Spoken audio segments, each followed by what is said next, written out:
Hi hello welcome to Kiran news. Nagarjuna Yadav YSRCP అధికార ప్రతినిధిగా మనందరికీ తెలిసినటువంటి వ్యక్తి. ఈయన మీద ఒక కేసు నమోదైనటువంటి పరిస్థితి కనిపించింది. ఎందుకు ఏంటి అనేది కొంచెం వివరాల్లోకి వెళ్ళేటువంటి ప్రయత్నం చేస్తాను. ఆయన మాట్లాడినటువంటి మాటలకు కేసు ఎందుకు పెట్టారు అనేటువంటిది కూడా మీకు తెలియజేస్తా.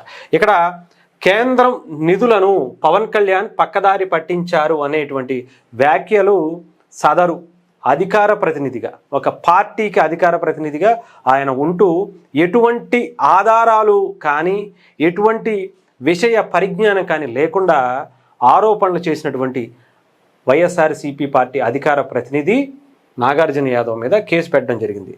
పవన్ వ్యక్తిత్వాన్ని దెబ్బతీసేలా ప్రచారం చేస్తున్నారంటూ జన సైనికుల ఆగ్రహం. సత్తెనపల్లి గ్రామీణ పోలీస్ స్టేషన్లో కేసు నమోదు చేసినటువంటి పరిస్థితి. కేంద్ర ప్రభుత్వం గ్రామ పంచాయతీల అభివృద్ధి కోసం కేటాయించినటువంటి నిధులను డిప్యూటీ సీఎం పవన్ కళ్యాణ్ గారు దారి మళ్లించారు అంటూ వైఎస్ఆర్సీపీ పార్టీ మాజీ ఎమ్మెల్సీ నాగార్జున యాదవ్ ఇటీవల సంచలన ఆరోపణలు చేశారు. ఈ వ్యవహారంపై జనసేన నాయకుడు రాము సైదులు పల్నాడు జిల్లా సత్తెనపల్లి గ్రామీణ పోలీస్ స్టేషన్లో అధికారికంగా ఫిర్యాదు చేశారు. రాజకీయ ప్రయోజనాల కోసం తప్పుడు ఆరోపణలు చేస్తూ ప్రజలను తప్పుదోవ పట్టిస్తున్నారని ఆయన తన ఫిర్యాదులో పేర్కొన్నారు. ఈ ఫిర్యాదును స్వీకరించినటువంటి పోలీసులు నాగార్జున యాదవ్ మీద కేసు నమోదు దర్యాప్తు ప్రారంభించారు.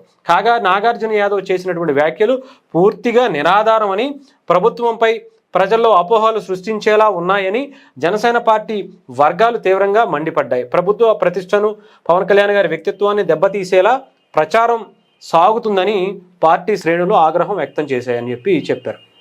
ఇది సాధారణమే, పెద్ద విషయం ఏం కాదు. వీళ్ళకి పెద్ద అసలు అది అలవాటు అయిపోయినటువంటి ఒక బలమైనటువంటి పని అనమాట అది. ఎందుకంటే మీకు గతంలో కర్నూలులో ఒక బస్సు యాక్సిడెంట్ అయింది, మీరు చూసే ఉండొచ్చు.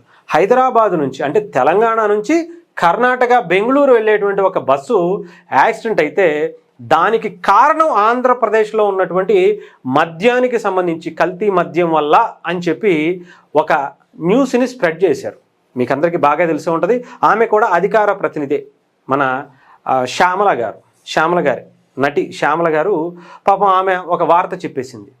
అదేంటి అని చెప్పి నిజాలు ఏమన్నా ఉంటే కనుక చెప్పండి అని ఎవరో వెళ్ళి విచారణ జరిపితే ఆవిడకి ఫోన్ చేసి, అమ్మ మీరు ఇలా అన్నారు కదా, మీ మీద ఆరోపణలు వచ్చాయి, మీ దగ్గర ఉన్నటువంటి ఆధారాలు ఏంటి, మీరు ఇవ్వండి పోలీసులకి, విచారణ చేస్తామని చెప్పి అడిగితే, అబ్బాయి నాకు లేదంటే నా దగ్గర ఎటువంటి లేవు, ఆడెవడో గాలిగా మాట్లాడుకున్నాడు, ఈడెవడో గాలిగా మాట్లాడుకున్నాడు అని గాలి మాటలే చెప్తాను తప్ప నా దగ్గర ఎటువంటి నిజం ఉండదని చెప్పి ఆవిడ ఇలాగే మాట్లాడింది.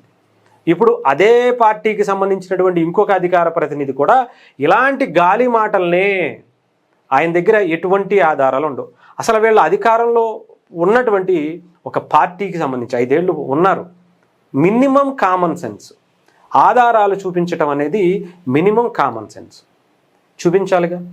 ఎలా దారి మళ్లించారు అనేటిదంటే చెప్పాలి కదా. పథకాల పేరుతో జగన్మోహన్ రెడ్డి గారు కేంద్రం ఇచ్చేటువంటి నిధులను తీసుకొచ్చి ఎలా దారి మళ్లించారు అనేది చాలా క్లియర్గా అనేక గణాంకాలు చాలా క్లియర్గా చెబుతున్నాయి. మరి అలాంటివి ఏ పథకాలకి ఎంతెంత ఇచ్చారు అనేది తెలిసినప్పుడు, ఆ అనుభవం ఉన్నప్పుడు, పవన్ కళ్యాణ్ గారు కూడా అదే పని చేస్తున్నారు అని చెప్పినప్పుడు ఉండాలిగా, ఆధారాలు తీసుకోవాలిగా. కనీసం ఆర్టీఏ అప్లై చేస్తే అయ్యన్నా వస్తాయిగా. ఏమీ లేదు, నోటి నుంచి ఏది వస్తే అదే ప్రజలు నమ్మేస్తారు. మన దగ్గర పేపర్ ఉంది, ఛానల్ ఉంది, ఏది పడితే అది రాసేస్తారు, వేసేస్తారని చెప్పి మనకి ఏది పడితే అది మాట్లాడేయటమే. అధికార ప్రతినిధులయ్యా, అధికారంలో ఉండొచ్చిన వాళ్ళయ్యా, మీరు ఆ మాత్రం కామన్ సెన్స్ లేకుండా, ఆ మాత్రం ఇంగిత జ్ఞానం లేకుండా ఎలా ఆరోపణలు చేస్తున్నారు అని చెప్పి ఇలా కేసులు పెట్టేటువంటి పరిస్థితికి వాళ్ళు తెచ్చుకున్నారు. కొత్త ఏం కాదు కేసులు అనుకోండి, వీళ్ళకే కాదు, వాళ్ళ నాయకుడికే పెద్దగా లెక్కే కాదు, వీళ్ళకో లెక్క. అలాంటి పరిస్థితి వాళ్ళకు ఉంటుందన్నమాట. సో దీని మీద మరి ఎలాంటి యాక్షన్ తీసుకుంటారు? విచారణ జరుపుతారా? అరెస్ట్ చేస్తారా? అరెస్ట్ చేసే వరకు పరిస్థితులు ఉన్నాయా అంటే కొంచెం ఆలోచించుకోవాల్సినటువంటి విషయం. అంత సీరియస్ అయింది కాదు. బట్ ఆయన ఏం వివరణ ఇస్తాడు?